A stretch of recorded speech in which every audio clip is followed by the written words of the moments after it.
আসসালামু আলাইকুম।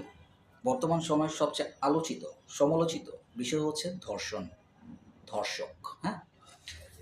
ধর্ষণ, ধর্ষক এই ২ টা নিয়ে যদি কথা বলতে চান, প্রথমত আপনাদের এই ছবিগুলো দেখতে হবে। একটু দেখেন।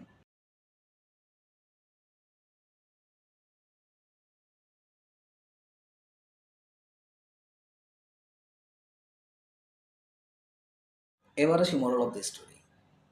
আপনি Facebook এর ভিতর সার্চ দিলে অহরহ চুটি গল্প পাচ্ছেন। Facebook এর ভিতর সার্চ দিলে বা অটোমেটিক্যালি চলে আসতেছে হাজার রকমের 18 প্লাস মিমস। 18 প্লাস কি? যার বুদ্ধি হয় তার ১৫ বছরে হয়, যার হয় না তার হয়ই না। তো এখন গ্রাম থেকে উঠে আসা লোক থেকে শুরু করে, ছোট বাচ্চা থেকে শুরু করে ইয়াং, ওল্ড, অল এগুলো দেখতেছে। মন, মস্তিষ্ক, মেন্টালিটি সবই তো চেঞ্জ হয়ে যাচ্ছে ভাই।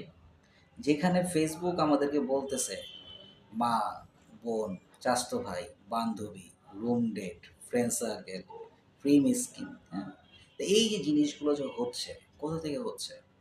আমরা দেখতেছি, আমরা শুনতেছি, আমরা খুব ইজিলি পিক করতেছি। এই ইজিলি পিক করার যে কারণগুলা, এই কারণগুলার কারণে আজকে এই ধর্ষণগুলো বেড়ে যাচ্ছে। জায়গায়, জায়গায় মিছিল মিটিং না করে এই যে এইসব পেজগুলো আছে, রিপোর্ট মারেন। অটো ঠিক হয়ে যাবে। পৃথিবীতে কেউ ভালো না ভাই। আমি বুকে হাত দিয়ে বলতে পারব না আমি ভালো। আমিও খারাপ। আমি যে লুচ্চা না, আমি যে খারাপ না, আমি যে বদমাইশ না, I can't বুকে হাত দিয়ে কখনোই বলতে পারব না। আমিও খারাপ। তুমিও খারাপ, সবাই খারাপ।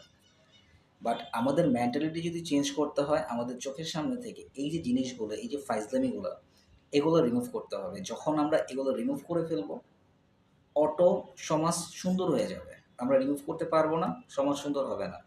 সমাজের দায়িত্ব তো আমাদেরই নিতে হবে। দিন শেষে আমরা এই সমাজেই বাস করি। আমারও বউ আছে, আমারও বোন আছে, আমারও মা আছে, আমারও কাজিন সিস্টার আছে। তো দিন শেষে আমরাই, ঠিক আছে? তো এই জিনিসগুলা একমাত্র তখনই রিমুভ হবে যখন কিনা আমরা সোশ্যাল মিডিয়া থেকে এই মিমস, 18 প্লাস ওয়ার্ডগুলা, হ্যাঁ, রিমুভ করতে পারবো। ঠিক ওই মুহূর্তে আমরা হয়তো সুন্দর একটা সমাজ পাবো। হয়তো আমাদের নৈতিকতা সুন্দর হবে, হয়তো আমাদের চারিত্রিক যে একটা অবক্ষয় হয়ে গেছিল সেটা সুন্দর হবে।